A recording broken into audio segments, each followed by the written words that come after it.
Good afternoon. Welcome back to In Between Friends. That's very paced. I know, thank you very much. My name is Erin and this is my girlfriend Rebecca. Hey. We get together and we talk about pregnancy-related issues and baby-related issues. Yep. This, to be fair, is more baby-related. For sure.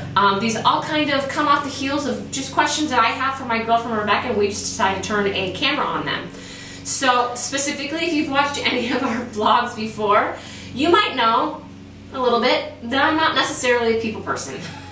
Shocking that it's all on camera. Seriously though, right? Such an oxymoron.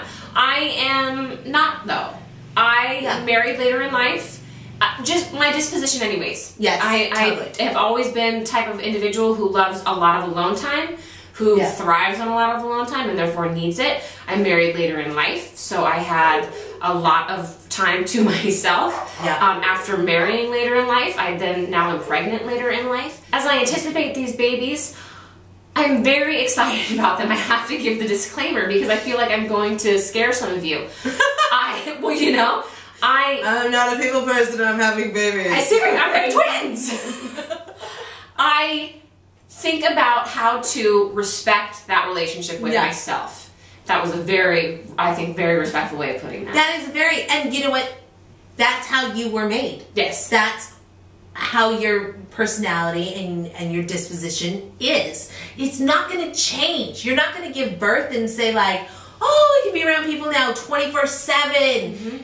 And there's that misnomer of, I'm the mother, these are my babies, you know, and it was daunting enough even when I just had one, that you would not, the misnomer is that you would never need alone time. You would never need a separation. Like, these are not growths that have been in me. And then, you know, when you're breastfeeding, they're on you. You know, there's that like, okay, I just need space. And that, the first and foremost thing is, that's okay. We want you to know that because you give birth, it does not mean that it's going to change who you are. Go back to losing your identity to the baby bump, that one, the very first blog that we really posted, because you just don't change. You're not supposed to change. You're supposed to be you. So, practical ways, we always want to go back to practical ways to manage the situation. Schedule time for help. Schedule people to come in. Whatever recharges your batteries, you need to do. And that's something that I've already talked to my husband about. And to be fair, people, again, it's a little embarrassing. I am a stay-at-home mom. I will not be working. So the idea of calling somebody in and paying them to watch my kids when I am not working or doing any of that, it's a little embarrassing.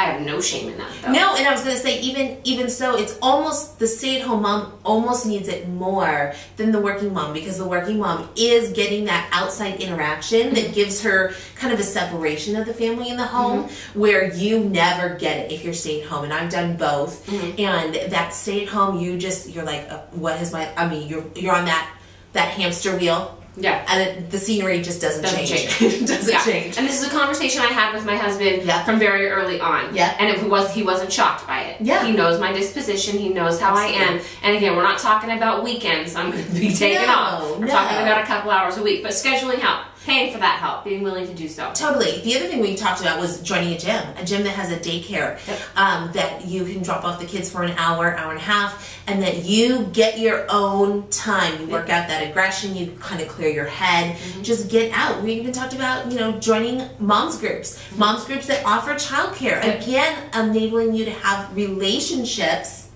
outside of, it's just me and my kids. Because guess what? It's not going to be you and your kids forever. They're going to grow up and hopefully move out. I know. Sometimes it doesn't happen. But hopefully they're moving out and you are still left with you. So, you know, don't lose yourself in this.